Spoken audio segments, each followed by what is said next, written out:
Hey guys, how are you? As you can probably tell from the title and thumbnail of this video, door really does suck, right? If you see me looking down here, just looking at my bullet points, just so that I don't get off track on certain topics. But yeah, it really does suck. It's tedious, you gotta walk around the whole block, walking around the neighborhood, just knocking on doors, trying to get yeses, but at the end of the day, you end up with 2 yeses. Pretty low ROI in my opinion. It's demotivating for that exact reason. You go knock on the door, blah blah blah, have a nice chat. You do everything right, but then at the end of the day, they say no. Nothing you can do about it. You just move on. In my team, we have what's called a HQ group chat. So at the start of every day, when we go out into the field, we have a countdown of 50. So I think at 12 we start. So at 12:50, 2 minutes later, 49, 48, 47, 46. You check your phone at 2:30. Towards the end of the day, it's already in the negatives. And yet, you don't have any sales. And you fall into the trap of comparison. For me especially, it was hard because I was an introvert my whole life. I had crippling social anxiety. I couldn't really relate to other people. And so that really affected how I went about in door-to-door sales. Also, another pet peeve of mine was you go through the whole sales process, go through intro, short story, presentation, all the way through the close. They say yes, and then in my head I was like, yes. First one of the day. But then it turns out when you go into the iPad work or the paperwork, it turns out that they're not qualified. And in my case, it was a lot of them were too young to partake in the program, or they were too old. So that was my main issue. It just really demotivated me after that, after getting a yes, but then technically it's a no, it's an NQ as we call it, non-qualifier. And yeah, it's just really demotivating. And that feeds into my self-doubt, negative self-talk, saying, oh damn, you could have done this better, you could have done that better, you could have qualified them earlier. And yeah, I was just in my head for quite a long time, trying to pinpoint what I did wrong instead of reaching out to other people who are in the industry, who are in my team that have more experience than me. But I guess I just had too much hubris to really reach out, ask for help. However, with each experience in life, there comes the lessons that you learn. Now you could either take them lessons and implement them in daily life, or you could just let them go to waste and basically waste away your experience. The first lesson I learned was resilience. In school, you were taught resilience. The basic definition is bouncing back from a setback.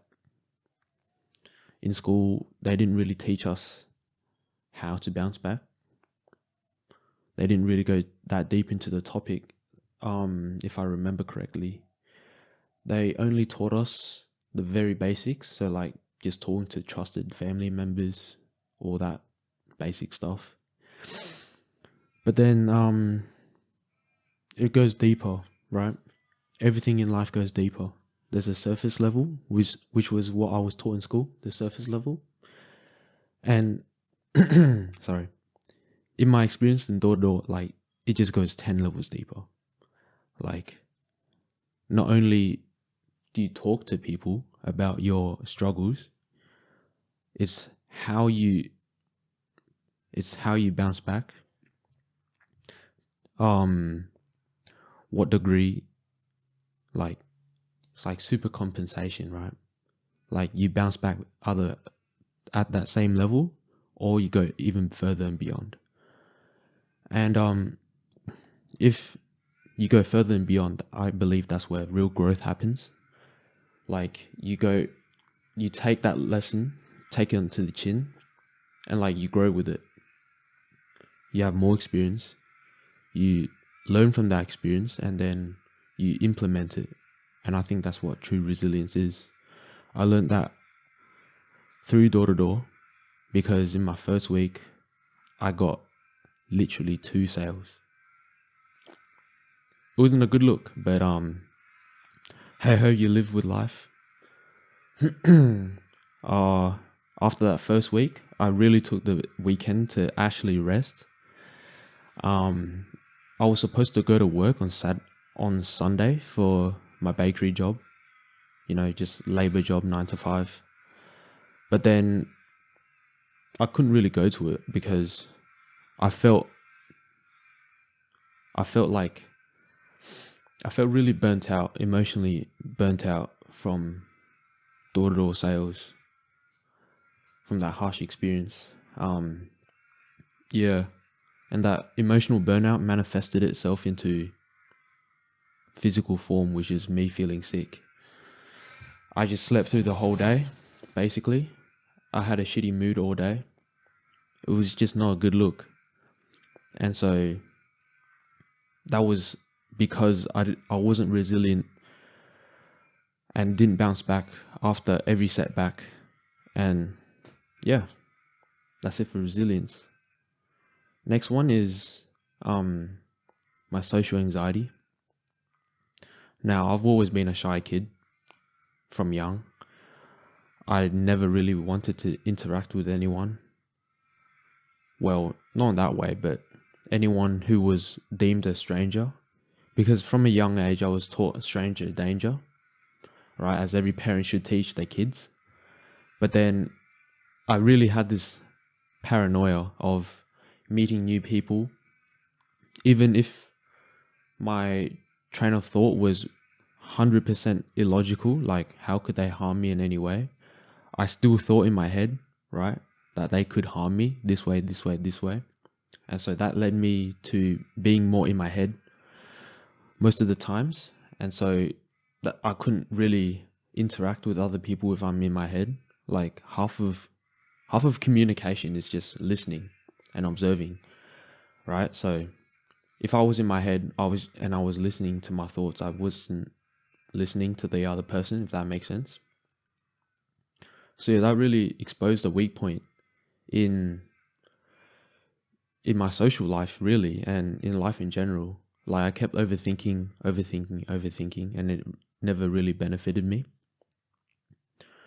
So yeah, that's it for my social anxiety.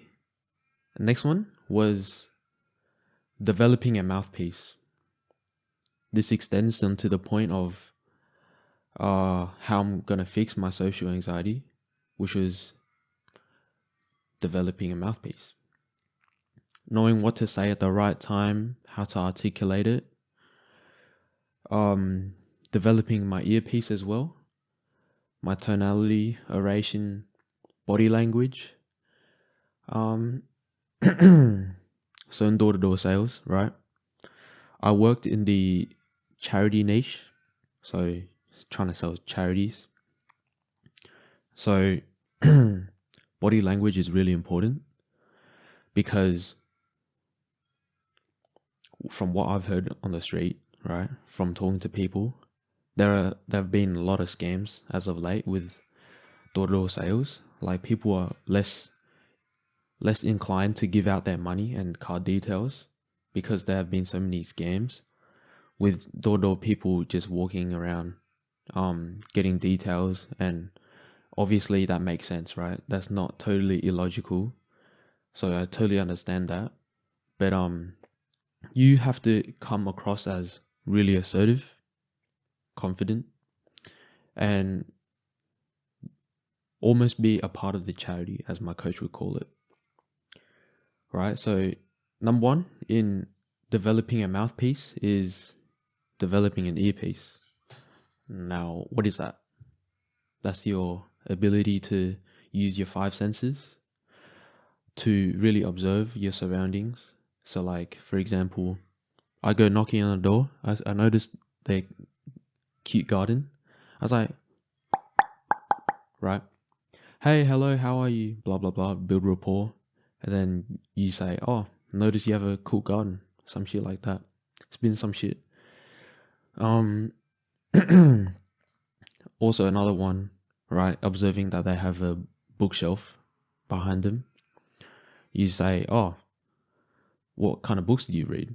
And you just build rapport from there, trying to lower their guard. Just simple things like that. Also, another important thing is eye contact.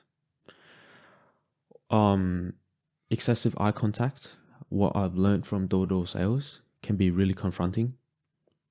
People are really, what's the word? Like they feel really confronted, all right? When you give excess eye contact, like you just stare into their soul almost, right?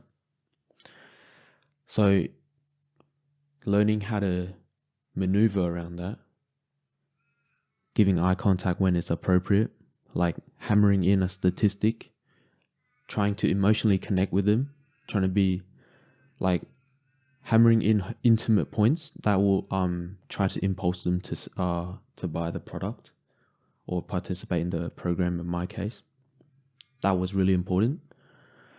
So you don't want to come across as intimidating, because that would just enable them to pull up their shield, not lower their guard at all, and yeah, they won't just buy that way.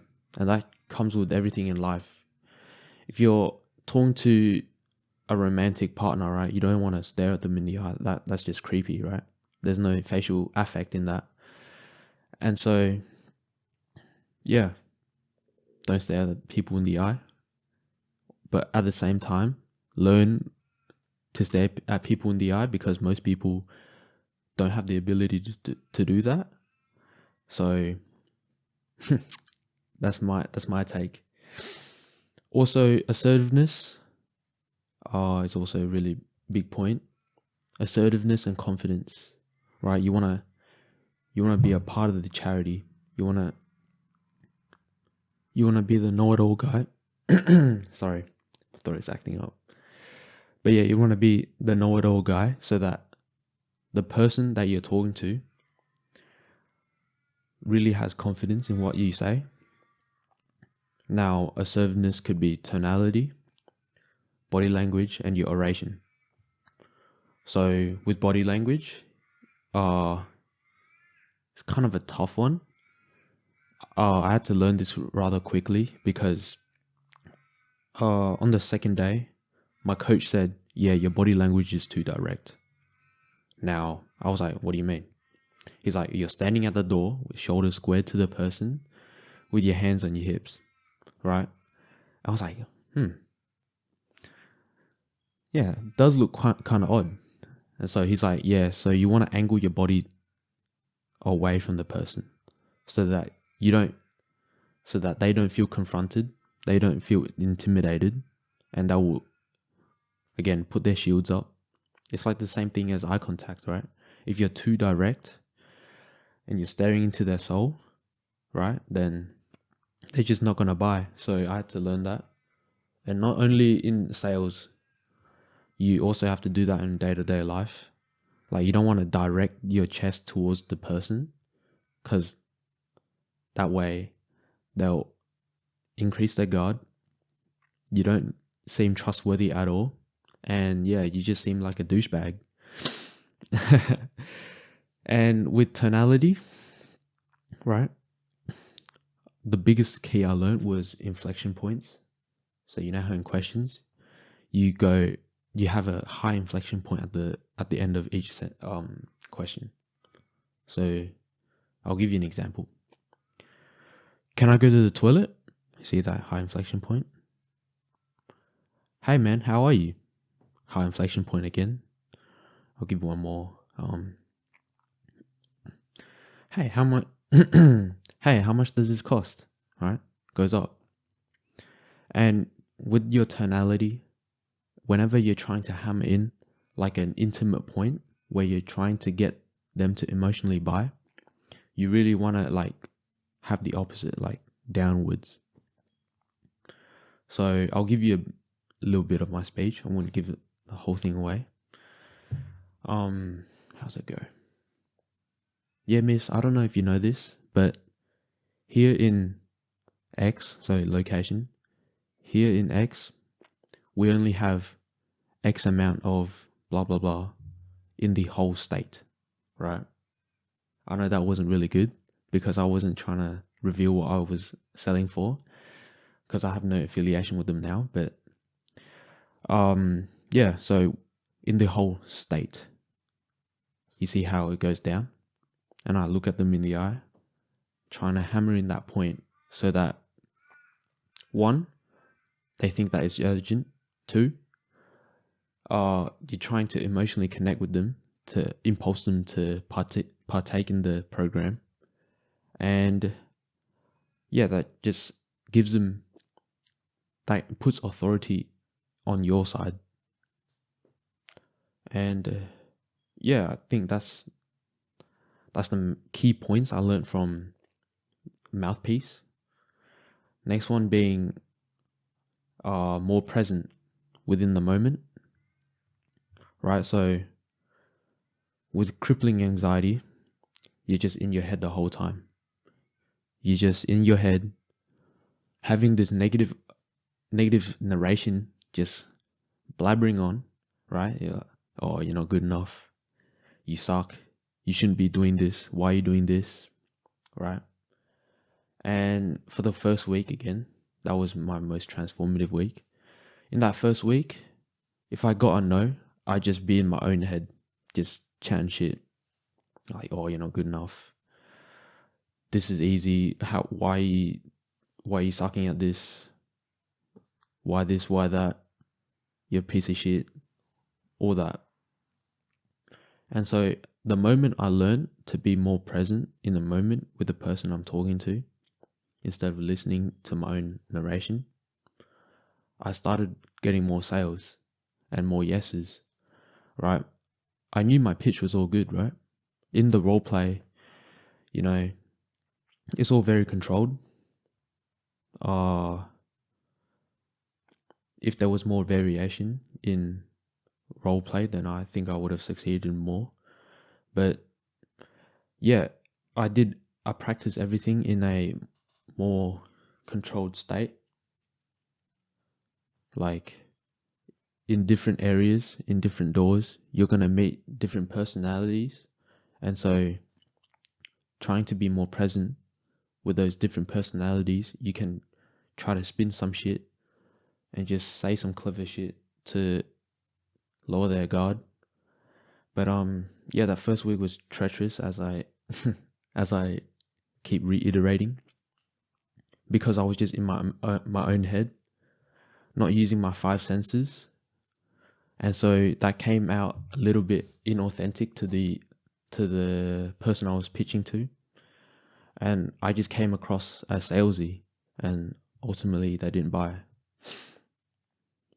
And as soon as I learned how to be more present, I immediately could relate to the other person more. I built more authority. I cracked a few jokes, lowered their guard, and the yeses kept coming through. So yeah, those were the lessons I learned within myself. However, there were also lessons I learned outside of myself. And the main two are who not to be like and who to be like.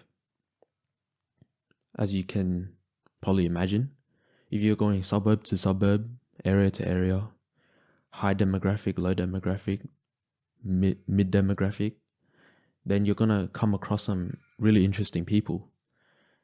I'll start with the people who I would not like to be, get the bad news out of the way. First one being the pensioners relying on government money. Now, I've always known that that was a bad thing. Like in my heart, I just knew that was a bad thing. But then actually seeing it it just reinforced that belief. Like, I'm the type of person who doesn't like to rely on external things to support my life, to affect my life, and to determine whether I have food on my table or not. And especially if it's the government, which I think is the biggest scam organization. Well, that's another topic for another day. But yeah, just talking to these pensioners, like, some of them are happy, right? They just had the cheerful attitude, the typical Australian laid back attitude. But some are like, bro, I don't have any money, please piss off. Right? So yeah, that's first type of archetype of people I don't want to be like. And the next one is the fat guy in the red Mercedes. Now, this is a pretty funny story. I was door pitching in a high demographic area. Like, I'm talking about like whole mansions, double story, multiple car garage. Like, it was pretty luxurious. So then, sorry, my throat's acting up. So then I finished pitching to this door, blah, blah, blah. Next door, right? I noticed this beautiful red AMG just pull up to a mansion. I'm like, damn, for sure this guy's gonna buy, right? So I go up to his house, knock, knock, knock. Hello, how are you? This fat guy, like Jabba the Hutt type slug, opens the door and's like, yeah, mate, not interested. Took a glance at me, took a glance at who I was representing. It's like, nah, mate, not interested. I was like, yeah, but sir, and then just slammed the door on me. I was like, fuck. Bro, I was telling you, this guy was fat. Like, he had crutches. He had to walk around in crutches. His belly was protruding from under his shirt. He was balding. He was miserable. He looked miserable. You know those type of League of Legends players, the Discord moderators, right? Like those type of people that, you know. So then I was like, oh, I walked away from that door. I was like, no, man. If I have to sacrifice everything in order to obtain the riches, in order to live in a mansion like that, in order to drive a car like that, but I have to sacrifice my happiness, be miserable, be fat, then I don't want it. So, yeah, that's a key point I'll remember for the rest of my life. Also, another one are the awkward people. Now, this might sound hypocritical, but I saw myself in talking to these types of people. Like, they're just pushovers. I'll just say it right now. On the second week, when I obtained more confidence, I was pitching to this couple, right? They were just very shy, you know, negative body language, shriveled up like a shrimp. So I was just pitching to them, blah, blah, blah, blah, blah, blah. And then I told them what to do. Ultimately, in sales, you're supposed to give the power to the other person, right? But you hold authority, but you give the power to the other person so that they feel safe. I think, this might sound bad, but I think this young couple, I don't know, it was just really weird, right? I was like, yeah, man, just go grab your card. And I was like, oh, yeah. I'm like, bro, why are you conducting yourself like this? Why are you carrying yourself like this? And I really saw myself in that. So yeah, that was just a wake-up call for me to keep implementing these principles of resilience, developing my mouthpiece, and just being more present so that I don't get pushed over like that. Now, on the flip side, the people who I do want to be like, first one being this guy I met while door knocking, right? So I knocked on his door, gave him the pitch, but then instead of closing him, I was like, man, I'm feeling really shitty. Just hop on the website when you have time, right? Now you're not supposed to do that. You're supposed to. Well, you actually kind of am. I was supposed to do that, but then like he was like, "Oh, is that it?" I was like, "Oh no, man." Gave him the rest of the spiel, and then afterwards I was like, "Yo, bro, is that your car?" And then he was like, "Yeah, man. Yeah, what about it?" And then I was like, "Yeah, it looks pretty good. Looks pretty cool." And then we just had a long 15-20 minute conversation just about life. He was 21. He was 21 and he got his dream car. Now, I was like, that is crazy. 21 and already have a dream car. He has a wife. He was a hustler from the start, right? So he was 14, already flipping cars. And it sounded to me like he really had fun. He put in the work. He got the results that he desired, and yeah, just God works in mysterious ways, and I hope to be like that guy one day, having a happy wife, having a dream car, just doing whatever I want, and not having to rely on external things to keep me afloat. The last one is this old fella who I knocked on his door, blah blah blah, gave him the spiel. He was like, "Yeah, man, I'm just doing puzzles right now." I'm like, "Damn, puzzles." So he was like, "Yeah, man, I'm just doing puzzles right now."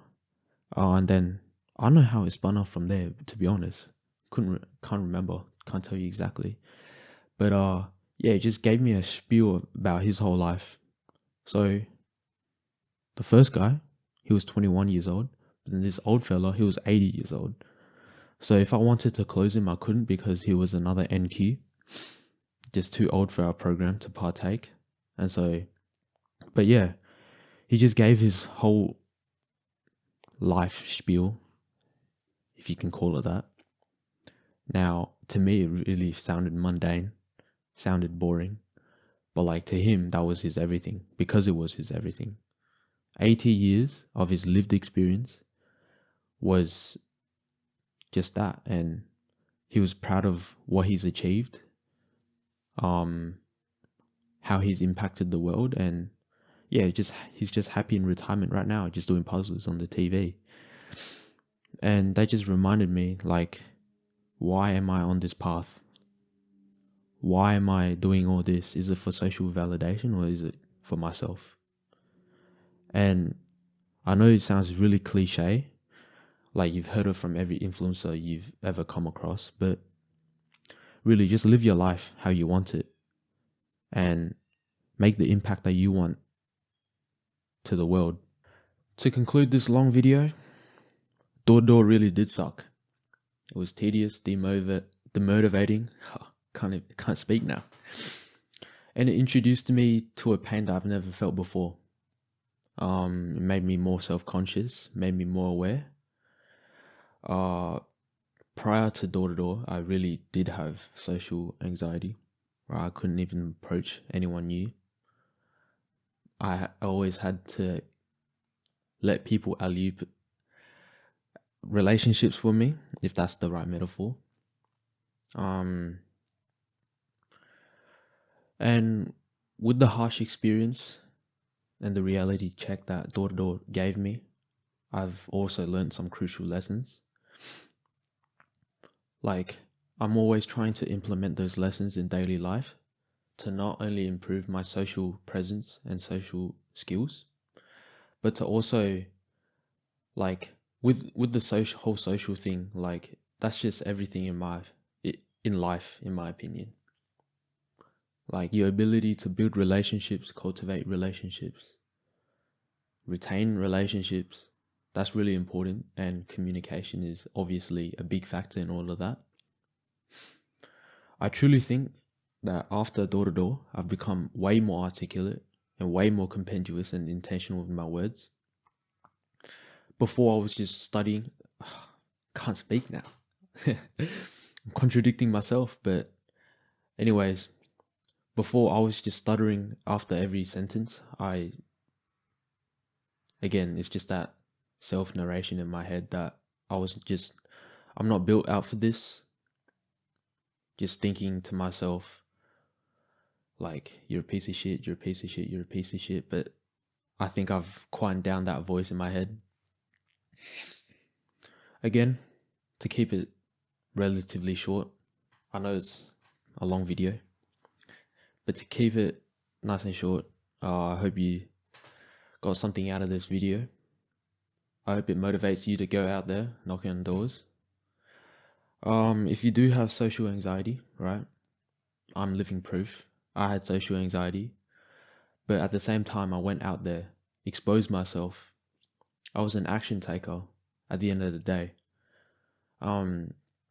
Instead of going to a therapist, and losing money, trying to cure my social anxiety, instead of doing that, I just went head on.